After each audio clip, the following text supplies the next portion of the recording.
Hi, this is ScriptGirl in Hollywood with your weekly script sales report for Friday, May 2nd, 2008. First up, Michael M.B. Galvin and Peter Speakman sold the oddly titled Executive VP David M. Murch's Adventures in Zemethera. Wow, good luck fitting that on a crew jacket. The spec prompted a preemptive buy from MGM for $850,000 against $1.35 million. The fantasy comedy spins a yarn about a hardened investment banker who turns to his estranged son to help him save the land of his childhood imagination. Galvin and Speakman are repped by Paradigm. Rick Benatar, Jim Wada, and Rick Alexander are set to produce. Matthew Vaughn and Jane Goldman sold their spec script The Debt to Miramax this week. Based on a 2007 Israeli movie of the same name, the thriller tells of 3 Mossad agents pursuing a Nazi war criminal across Europe in the 1960s. Vaughn will produce and is rep by Endeavor.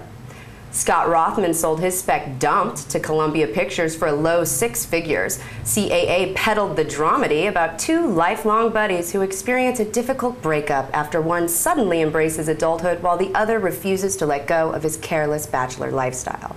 Whitewater and Reactor Films hooked up to option The Transitional Guy. The romantic comedy by Amy Moreland and Vicky Rocco flirts with the tale of a struggling writer who earns the reputation around town as the perfect transitional guy for women just leaving relationships. And I think we all know that guy, ladies. How you doing? Of course, complications arise after he falls for one of his temporary dates.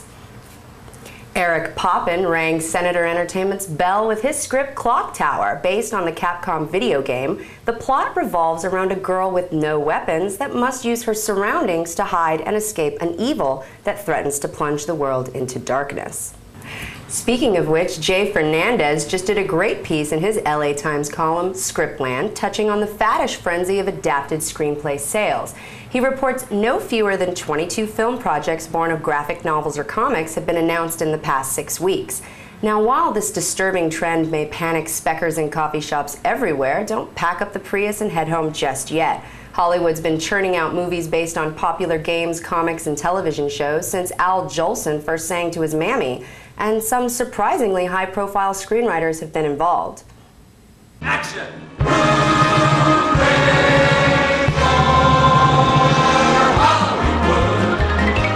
Valley, hooey, Hollywood, where any office boy or young mechanic can be a panic with just a good-looking pan. Hollywood, that's Hooey Valley, hooey, Hollywood, where any office boy or young mechanic can be a panic with just a good-looking pan.